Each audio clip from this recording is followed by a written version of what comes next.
Hello classmates, this is Group 7. In this video, we will discuss the business concepts that were presented in our case analysis of Oxford Plastics Company. We'll start with the scenario of a plastics plant wanting to expand. They have a plant manager whose top priority is to find land to expand the plant. He finds land that is right beside them. The land is covered in 500 trees and would need to be destroyed. The owner of the land is a farmer who has no use for the land and is willing to sell. Word spreads around, and environmental groups find out about the destruction of the trees and decide to protest the expansion of the plant. The manager is stuck.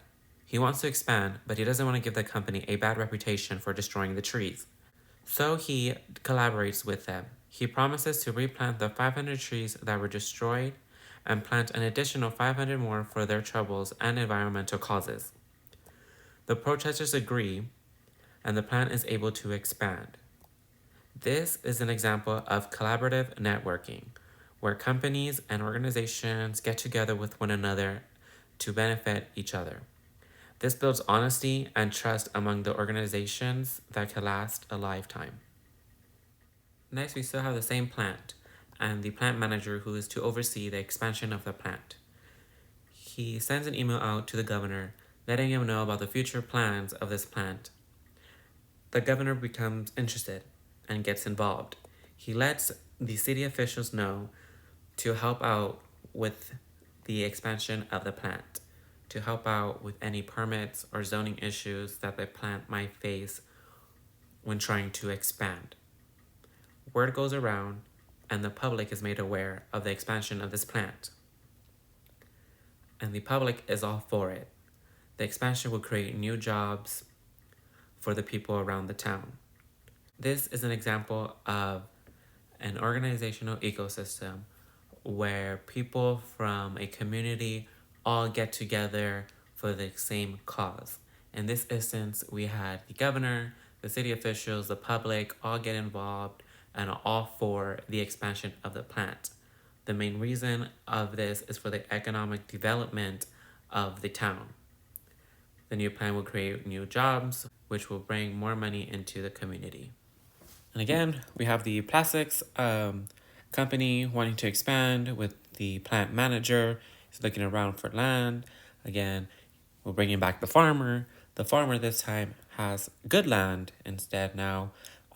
He has really good land. It's rich in soil and it's good croppable land. And the plant manager wants to purchase that land. Now this time, the farmer does not want to sell at all. He wants to keep the land. It's great for him. It's great for his business. He doesn't want to sell it. He has no interest in selling it. So the plant manager is stuck. He doesn't know what to do.